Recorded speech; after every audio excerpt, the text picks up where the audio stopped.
राम लक्ष्मण भरत शत्रुघ्न का नाम रखा गया। अब राम लक्ष्मण थोड़ा बड़े हो गए, शत्रुघ्न जी भी बड़े, चारों भैया थोड़ा बड़े घुटनों के बल चलवे लग गए। चलते चलते चलते जब राम लक्ष्मण बड़े हुए तो एक दिन क्या हुआ, श्री राम जी रोटी खा रहे थे बाहर आकर। माँ ने रोटी पकड़ा दी माखन लगाकर रोटी में और बाहर बैठे खा रहे थे। तभी कागभुसुंड जी, कागभुसुंड जी कौन है? ये भगवान के परम भक्त हैं। शंकर जी और कागभुसुंड जी दोनों आए। शंकर जी ने तो भगवान का दर्शन किया, कागभुसुंड जी ने कौआ का रूप बनाया और जो रोटी थी हाथ पर वो रोटी छीन के कौआ चले गए, हाथ से ले गए माखन रोटी, कौआ लेके चले गए और खाने लगे। अच्छा, भगवान कितने दयालु हैं। भगवान को लगा कि लोग तो अंदर आके खा लेंगे, लोग तो मांग कर खा लेंगे, पर कौआ किससे मांगेगा? तो भगवान कौआ के लिए ही रोटी बाहर लेके पहुंच गए कि लो तुम भी खा लो। अर्थात जीव मात्र का चिंतन कोई कर सकता है तो मेरे राम के अपने अपने घरन की सब काहू को पीर, उसे पीर सब घरन की सो धन्य धन्य रघुवीर। उसे सबकी चिंता है, उसे भगवान इसलिए कहते हैं। हाँ, तो भगवान अनेक रूप में ये लीला रच रहे हैं और आज दर्शन बड़ा अद्भुत दिया है। अब इसके बाद क्या होता है, एक बार माँ कौशल्या ने एक बार जननी अनवाए करि सिंगार पलना पौढ़ाए। एक बार क्या हुआ कि माँ कौशल्या ने राम को इस तैयार किया, काजल लगाया, बढ़िया बालों का जूड़ा बनाया और बढ़िया तेल की मालिश की और पालने पर लिटाई माँ और भगवान की पूजा करने चली गई, भोग लगाने चली गई। भगवान का विग्रह था, भगवान नारायण का पूजन था, तो भगवान का पूजन करने माँ चली गई। और जैसी ही पूजा करने गई तो राम पालने पर लेटे थे। तुरंत माँ जब आंख बंद करके घंटी बजाकर भोग लगाई, रोटी तोड़कर भगवान को, तो राम जी बैठे, मुंह खोला आ, मैया ने मुंह रोटी भगवान के मुंह पे डाल दी। अब मैया ने आंख खोली, राम राम, ये तो मेरा राम है। अब सिर घुमाकर देखा तो वहां पलने पर भी राम पड़े थे और यहाँ सामने भी राम बैठे, यहाँ वहां दुई बालक देखा माँ कौशल्या ने। माँ घबरा गई, राम राम राम राम राम, ये मेरा बेटा है, ये वहां भी है, ये यहाँ भी है। तभी माँ ने कहा, तूने रोटी खाई, आ मुंह खोल आ। जैसे ही मुंह खोला तो इतने से मुख में वहां कन्हैया ने मुंह खोलकर मिट्टी के लिए और माँ यशोदा को संसार दिखाया था। यहाँ कौशल्या मैया ने कहा, तूने रोटी खा ली क्या? भगवान को खिलाने रखी थी, मुंह खोल आ। जब मुंह खोला तो यहाँ भगवान राम के मुख में पूरा ब्रह्मांड, पूरा संसार नजर आ गया। कौशल्या माँ चरणों में गिर पड़ी और कौशल्या माँ कहने लगी कि प्रभु आप तो भगवान हो, आपकी जय हो, आपकी जय जयकार हो, आप तो भगवान हैं। अब भगवान कहने लग गई माँ। राम जी बोले, माँ मोको भगवान मत कहो, मैं तो आपका बेटा बनकर आया हूँ, लीला मात्र है। हाँ, भगवान ने कृपा की, फिर मैया सब भूल गई। पर भगवान ने ये स्पष्ट कर दिया कि देखो, मुझे साधारण समझने की गलती ना करना। कई बार ना भगवान पर लोगों का बड़ा संदेह होता है, ये भगवान क्यों आ सकते हैं संसार में? अरे भाई, क्यों नहीं आ सकते? उनकी मर्जी है, परम स्वतंत्र है वो, जब आना चाहें आ जाएं। हाँ, एक दिन क्या हुआ, भगवान चारों भैया खेलने के लिए गए। कहाँ खेलने गए? बोले सरयू के तट पर। सरयू में, अयोध्या में पावन सरयू नदी है और पावन, अच्छा सरयू जी की क्या महिमा है? सरयू जी कहाँ से आई? अच्छा, एक बात याद रखिएगा, कहते हैं सरयू जी जो है केवल अयोध्या में है, ना तो अयोध्या के पहले हैं ना तो अयोध्या के बाद हैं। अयोध्या के पहले वो घाघरा नदी कहलाती है और अयोध्या के बाद भी घाघरा नदी कहलाती है। सिर्फ अयोध्या में उन्हें सरयू जी कहा जाता है और ये आज से नहीं, त्रेता युग से कहा जा रहा है। पूरी दुनिया में केवल एक ऐसी नदी सबसे छोटी जो केवल अयोध्या में बहती हो। ये सरयू जी का क्या सिद्धांत है, जरा सुनिएगा। कहा जाता है कि एक बार बैकुंठ में चारों संत बैठे, सनक सनंदन सनातन सनत कुमार, और चारों भगवान राम की कथा सुनने लग गए। राम कथा बड़ी, जब चारों संत सुनने लग गए तो क्या हुआ, उन ऋषि मुनियों की, श्रोताओं की आंखों से आंसू गिरने लग गए, प्रेम के अश्रु गिरने लग गए। सारे संत प्रेम, राम के प्रेम में रोने लगे, सारे लोग रोए। तो उनकी आंखों के जो आंसू निकले उसे ब्रह्मा जी ने रख लिया संभाल कर। जब ब्रह्मा जी ने रखा तब भगवान नारायण ने आदेश दिया कि अब मुझे राम बनकर अयोध्या जाना है, जरा वो जल बाहर गिरा दो।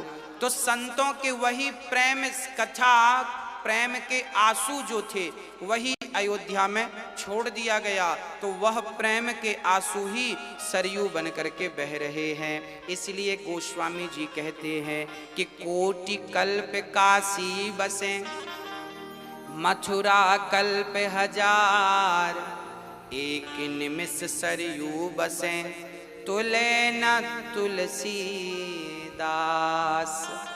कोटि कल्प, करोड़ों साल तक काशी में रहने का जो पुण्य है, मथुरा में रहने का, हजारों साल मथुरा में रहने का जो पुण्य है, वही पुण्य केवल सरयू में एक मिनट, एक घड़ी अर्थात 24 मिनट 12 मिनट कोई अयोध्या में गुजार ले और सरयू के किनारे बैठ जाए, 10 मिनट ही सही, तो जो पुण्य उसे 10 मिनट में अयोध्या में मिलेगा, वही पुण्य यहाँ 1000 साल में मिलेगा। और काशी में करोड़ों साल बैठेगा तो जो पुण्य इकट्ठा होगा। अर्थात सबसे अधिक महिमा गोस्वामी जी ने सरयू मैया की गाई और अयोध्या धाम की गाई। अयोध्या की जितनी महिमा है उतनी ही महिमा श्री धाम वृंदावन की है। हाँ, ऐसा गोस्वामी जी गा रहे हैं और बड़ा सुंदर दर्शन हुआ है।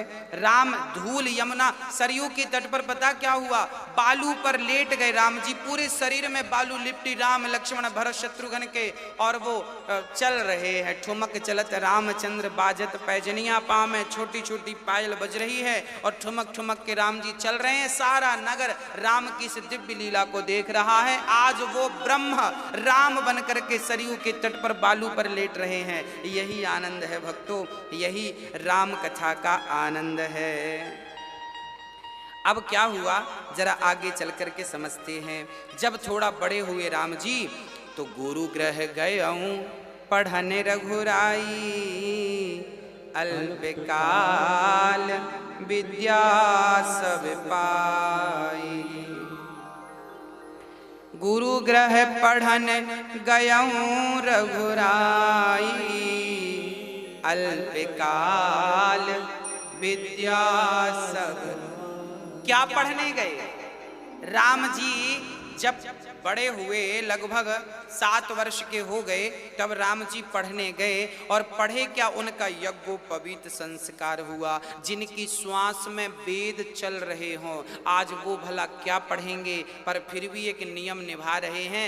भगवान कह रहे हैं कि मैंने भी गुरु बनाकर पढ़ाई की, तुम भी पढ़ाई करना।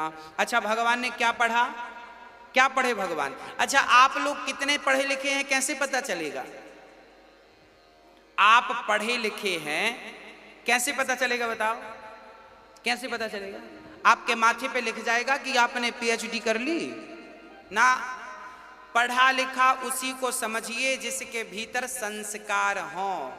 कौन से संस्कार? बोले प्रातःकाल उठ के रघुनाथा, मात पिता गुरु नावहि माथा। ये राम के संस्कार थे। पढ़ के क्या आए? यही पढ़ के आए कि देखो प्रातः काल जल्दी उठ जाओ, स्नान ध्यान करो और अपनी माँ को, अपने पिता को, अपने गुरुजनों को, अपने इष्ट भगवान को प्रणाम करना सीख लो। माँ का सम्मान करना सीख लो, माँ का आदर करना सीख लो। हाँ जी, जो बेटे अपने माँ का आदर नहीं करते, जो बेटे अपनी माँ का संतान नहीं करते, ऐसे बेटे घोर नरक में जाते हैं और भगवान इन्हें नाली का कीड़ा बनाता है कि तुम्हें माँ में भगवान नजर नहीं आए। जिसे माँ में भगवान नजर नहीं आए वो पत्थर में भगवान को क्या देखेगा। हाँ, तो माँ की सेवा ही भगवान की सेवा यहाँ बताई जा रही है। राम के संस्कार कैसे थे कि सबसे पहले वो अपनी माँ को प्रणाम करते थे, अपने पिता को प्रणाम करते थे। और आजकल के बच्चे देखते ही नहीं कि माँ जिंदा है कि मर गई। हाँ, आजकल बच्चे देखते ही नहीं कि माँ है कि नहीं है।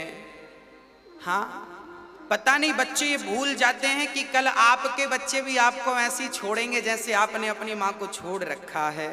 हाँ, ऐसी छोड़ देंगे। इसलिए हम कहते हैं अपनी माँ की सेवा करो। और माँ के चरणों का जो जल है ना, वो गंगा जल से कम नहीं है, वो अमृत है। तो माँ की सेवा करना हर पुत्र का परम कर्तव्य है। भगवान ने माँ की सेवा की तो हम कौन होते हैं। इसलिए कहता हूं माँ की सेवा कर लो। हाँ, कहते हैं माँ से बड़ा कुछ नहीं होता। इसलिए भगवान को तुम गालियां दे दोगे चलेगा, भगवान का अपमान कर दोगे चलेगा, पर माँ को गालियां दे दी और माँ का अपमान किया तो भगवान तुम्हें माफ नहीं करेंगे। भगवान पर कोई गलती करो तो भगवान तुम्हें क्षमा कर देंगे, पर माँ के साथ तुमने कोई अपराध किया है, भगवान उसे कभी क्षमा नहीं करते। करोड़ों जन्म तक तुम्हें घोर नरक रहना पड़ेगा यदि तुमने किसी माँ का दिल दुखाया। किसी भी माँ, मेरी माँ हो, आपकी माँ हो, माँ की ना कोई जात होती है ना कोई धर्म होता है। माँ सिर्फ माँ होती है, ना तेरी होती है ना मेरी होती है, माँ सिर्फ माँ होती है। इसलिए माँ की सेवा बच्चे का परम कर्तव्य है। पहला कर्तव्य माँ की सेवा है। राम प्रातः काल उठ के रघुनाथा मात, पहले नाम लिखा गोस्वामी जी, मात पिता, पहले माँ को प्रणाम करते हैं। और राम जी कोई भी काम करते हैं पहले माँ की आज्ञा, पिता की आज्ञा लेकर काम करते हैं। यही है आपके संस्कार और यही है आपकी शिक्षा। यूं तो बहुत सारा पढ़ लिख जाओ, पर पढ़ने के बाद यदि संस्कार ना हुए आपके तो वो पढ़ाई का क्या अर्थ है। हाँ, हमारे भारत में पढ़ाई के साथ संस्कार होना आवश्यक है, शिक्षा के साथ संस्कारों का होना आवश्यक है। और संस्कार यही है कि आप अपने माँ से जुड़े रहें, अपने मिट्टी से जुड़े रहें, अपने बुजुर्गों से जुड़े रहें, उनका आदर करते रहें, उनका सम्मान करते रहें। एक बेटा अपनी सारी कमाई लाकर अपनी पत्नी को देता था। एक दिन उसकी माँ का फोन आ गया, बेटा बीमार हो गई हूँ, थोड़ा दवाई के पैसे चाहिए। और आज ही सैलरी आई थी, 25,000 रुपये आए। 25,000 पति ने पत्नी को दे दिया। तभी अचानक फोन माँ का आया, बेटा दवाई के लिए पैसे कम है, जरा 6,000 रुपये दे दो। पत्नी ने कहा 6,000? अच्छा, पत्नी ने प्लान बनाया था शॉपिंग करने का, उसको लगा 6,000 बुढ़िया अभी ले लेगी। तो पति से कहा कह दो कि अभी सैलरी नहीं आई। बेटे ने कहा माँ सैलरी नहीं आई, आएगी तो दूंगा। अच्छा बेटा जल्दी देना, तबीयत बिगड़ रही है, दवाई खत्म हो गई है, नहीं खाऊंगी तो कुछ भी हो सकता है। ठीक है ठीक है। पत्नी ने कहा कह दो कि अभी कम से कम 10 दिन लगेगा तनख्वाह आने में। माँ अभी 10 दिन लग जाएगा तनख्वाह आने में। अच्छा बेटा तब तक तो दवाई के बिना मैं मर ही जाऊंगी। तो बहू ने कहा तो कह दो मरो, फिर मरने में क्या बिगड़ रहा, मरो। अब बेटे ने ये बात तो कही नहीं, पर थोड़ी देर बाद जब फोन कट गया तो मां अपने बेटे के पास आ गई। और जब बेटे के पास आई, बहू ने दरवाजा खोला। हाँ 2 दिन तो रह लिया, 4 दिन तो रह लिया। जब तबीयत ज्यादा बिगड़ने लग गई, दवाई के बिना तबीयत बिगड़ने लग गई, तो माँ रिक्शा पकड़ के बेटे के घर आई। और जब बेटे के घर आई, दरवाजा खोला तो बहू ने दरवाजा खोला। और बहू जब दरवाजा खोली तो उस जगह कौन था जानते हैं? उस लड़की की अपनी ही माँ थी। माँ की ये हालत, माँ आपकी ये हालत कैसे हो गई? तो माँ ने कहा बेटा मैंने दामाद को फोन लगाया था, कहा था कि दवाई खत्म होगी। माँ वो आपका फोन था? हाँ हाँ बेटा मेरा ही फोन था। इन्होंने तो कहा माँ का फोन, पति से कहा क्यों जी आपने ये क्यों नहीं बताया कि ये हमारी माँ है? तब उसने कहा देख मैं तो माँ को माँ मानता हूँ, माँ तो तेरी हो या मेरी, माँ तो माँ होती है। अब वो लड़की बड़ी गिलानी में डूब गई कि राम राम, मैं अपनी माँ के लिए तो इतना रो रही हूँ पर इनकी माँ की मुझे कोई चिंता नहीं थी। आज रिश्ते इसलिए टूट रहे हैं कि लड़की अपनी माँ की तो फिक्र करती है पर अपनी सासू माँ की फिक्र नहीं करती। सासू माँ की फिक्र करने लग जाए ना तो वो घर घर नहीं रहेगा भक्तों, स्वर्ग बन जाएगा। आपके अच्छे संस्कार, आपके अच्छा विवेक, आपकी अच्छी बुद्धि से आप चाहें तो घर को स्वर्ग बना लें और आप चाहें तो फिर नरक तो है ही। इसलिए बड़े कोई भी हो बड़ों का आदर करिएगा। माँ मेरी हो या आपकी हो, बुजुर्ग कोई भी हो, बुजुर्गों का आदर करिएगा। ना जाने किस रूप में नारायण मिल जाए। भगवान कभी आएंगे ना आपके पास तो बड़े बुजुर्ग के रूप में ही आएंगे। आप जब उन्हें रोटी खिलाएंगे ना तो भगवान को तृप्त कर देती है रोटी। जैसे माँ खाती है तो गर्भ के बच्चे के पेट में अपने आप चला जाता है, ऐसे जब आपकी माँ खाती है ना तो भगवान के पेट में अपने आप चला जाता है। भगवान डायरेक्ट कभी नहीं खाता, भगवान भी बड़ों के मुख से, माँ बाप के मुख से ही हर भोजन को स्वीकार करता है। इसलिए घर में भगवान बिठा रखे होंगे आपने, हाँ उनको तो भोग लगाते हो पर खुद की माँ भूखी है कभी उसकी चिंता नहीं करते। इसलिए जी आए और विश्वामित्र जी दशरथ जी से कहा, दशरथ जी हम आपसे कुछ मांगना चाहते हैं। दशरथ जी ने कहा ये तो मेरी सौभाग्य की बात है कि आप जैसे संत हमसे कुछ मांगेंगे, कहिए क्या चाहते हैं। दशरथ जी ने पहले संत जी को भोजन कराया, प्रसादी पवाई और उसके बाद श्री विश्वामित्र जी ने कहा कि मैं आपसे आपके राम और आपके लक्ष्मण चाहता हूं। देखिए विश्वामित्र जी कितने अद्भुत संत हैं।